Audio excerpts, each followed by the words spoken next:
વડોદરાની માંજલપુર વિધાનસભા બેઠક પર આજે પેટા ચૂંટણી યોજાશે।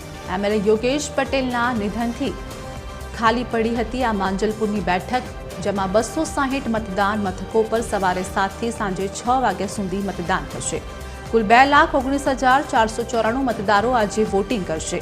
તમામ મતદાન મથકોમાં 520 જેટલા સીસીટીવી કેમેરા લગાવાયા છે। કુલ 520 સીસીટીવી કેમેરાથી વેબકાસ્ટિંગ દ્વારા મતદાન પર નજર રાખવામાં આવશે।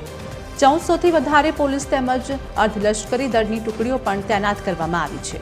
વરસાદની આગાહીના પગલે મતદાન મથકો પર ખાસ વ્યવસ્થા કરવામાં આવી છે। રેઇનપ્રૂફ મંડપ, વોટરપ્રૂફ ટેન્ટ તેમજ ડી વોટરિંગ પંપની વ્યવસ્થા કરાઈ છે।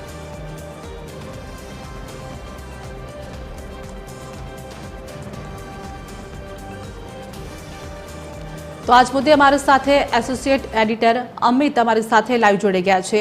અમિત, અત્યારે હાલની વાત કરીએ એટલે કે ચૂંટણીનું આયોજન કરવામાં આવ્યું છે, તેમાં દરેક વ્યવસ્થાઓ કરવામાં આવી છે, કોઈ પણ તકલીફ ન પડે। આ બેઠક ઘણા સમયથી ખાલી પડી હતી, તેના પર હવે મતદાન થઈ રહ્યું છે। શું હાલની વધુ અપડેટ?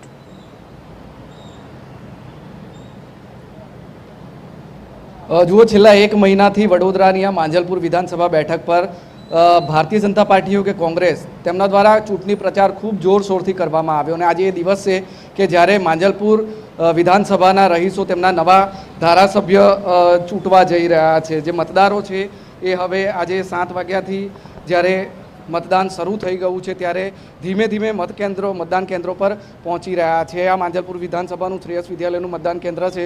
આપે કહ્યું તેમ જે વરસાદની આગાહી છે તેને પગલે ચૂંટણી વિભાગ દ્વારા તમામ જે વ્યવસ્થાઓ છે કરી લેવામાં આવી છે। આપ વોટરપ્રૂફ ટેન્ટ જોઈ શકો છો।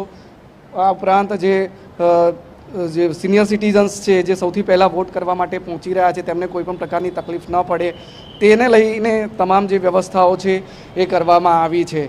માંજલપુર વિધાનસભાની જે બેઠક પર 260 જેટલા બૂથ છે તેના પર આજે મતદાન થઈ રહ્યું છે અને વહેલી સવારનો સમય છે તો સૌથી પહેલાં સિનિયર સિટીઝન્સ અહીંયા પહોંચી રહ્યા છે મતદાન કરવાને લઈને અને આપ જોઈ શકો છો વડીલ જે છે ધર્મપત્ની સાથે સૌથી પહેલાં મતદાન કરવા માટે અહીંયા પહોંચ્યા છે। કાકા, આપે મતદાન કર્યું છે સૌથી પહેલાં, કારણ કે વરસાદની પણ આગાહી છે, તો કેવી રીતે તમે અહીંયા આવ્યા છો અને જે રીતે અંદર વ્યવસ્થા છે શું કહેશો? અંદરની વ્યવસ્થા અને આ શ્રેયસ કમ્પાઉન્ડની વ્યવસ્થા નંબર 1 છે, બેસ્ટ છે। હું વર્ષોથી વોટિંગ કરવા સર્વપ્રથમ આવું છું।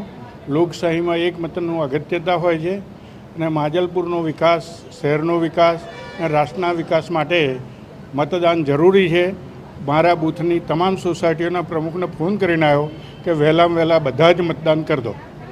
વહેલામાં વહેલા મતદાન કરજો એવી અપીલ કરવામાં આવી રહી છે। આપે પણ સૌથી પહેલાં અહીંયા આવીને મતદાન કર્યું? હા, કારણ કે હું હમણાં સવારે યોગ કરીને હું આવ્યો છું અને બધા યોગવાળાને કહ્યું કે તમને યોગ્ય લાગે અને વોટ આપજો, પણ જે આપણું અત્યાર સુધીમાં જે બધા સારા કામ કર્યા છે એટલે મેં જે પહેર્યો છે ને કલર, એ કલરને યાદ રાખજો, પછી તો તમે તમારા બાદશાહ છો।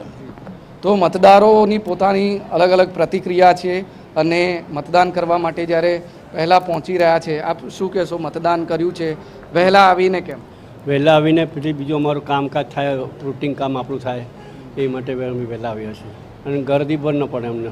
વરસાદની પણ આગાહી? વરસાદની આગાહી છે પણ હજુ સુધી કંઈ લાગતું નથી કંઈ। વહેલા કર્યું તો હા, તો આ મતદારોનું કહેવું છે કે વરસાદની આગાહી છે અને વરસાદ પડે, અત્યારે તો નથી પડી રહ્યો, વરસાદ પડે તે પહેલાં મતદાન કેન્દ્રો પર પહોંચીને મતદાન કરી લઈએ અને એટલા માટે જે ઉત્સાહ સાથે અહીંયા પહોંચી રહ્યા છે। આપ અહીંયા જોઈ શકો છો કે તમામ જે મતકેન્દ્રો છે તેમાં પોલિંગ સ્ટાફ જે છે મતદાન કરાવવા માટે સજ્જ છે। ફ્રી એન્ડ ફેર ઇલેક્શન થાય તેને લઈને પણ સજ્જતા અહીંયા જોવા મળી રહી છે। સીસીટીવી કેમેરાથી સજ્જ છે આ તમામ મતદાન કેન્દ્રો અને તેનું વેબકાસ્ટિંગ દ્વારા જે જિલ્લા કલેક્ટર છે, ચૂંટણી અધિકારીની ઓફિસ, ત્યાં વેબકાસ્ટિંગથી તમામ જે મતદાન પ્રક્રિયા છે તેના પર નજર રાખવામાં આવી રહી છે। એટલે શાંતિપૂર્ણ અત્યારે તો મતદાનની શરૂઆત માંજલપુર વિધાનસભા બેઠક પર થઈ છે અને તમામ જે મતદારો છે તેમનો ઉત્સાહ સવારમાં જોવા મળી રહ્યો છે। સવારે 7 વાગ્યાથી જ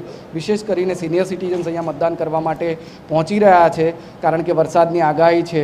પછી જો વરસાદ થાય તો મતદાનની ટકાવારી પણ ઓછી થાય અને જેમને મતદાન કરવું છે તે પહોંચી ન શકે, એટલા માટે જ પહેલાં વરસાદ નથી ત્યારે અહીંયા પહોંચીને મતદાન કરી રહ્યા છે. જી આભાર અમે તમારી સાથે જોડાવા બદલ, માહિતી આપવા બદલ.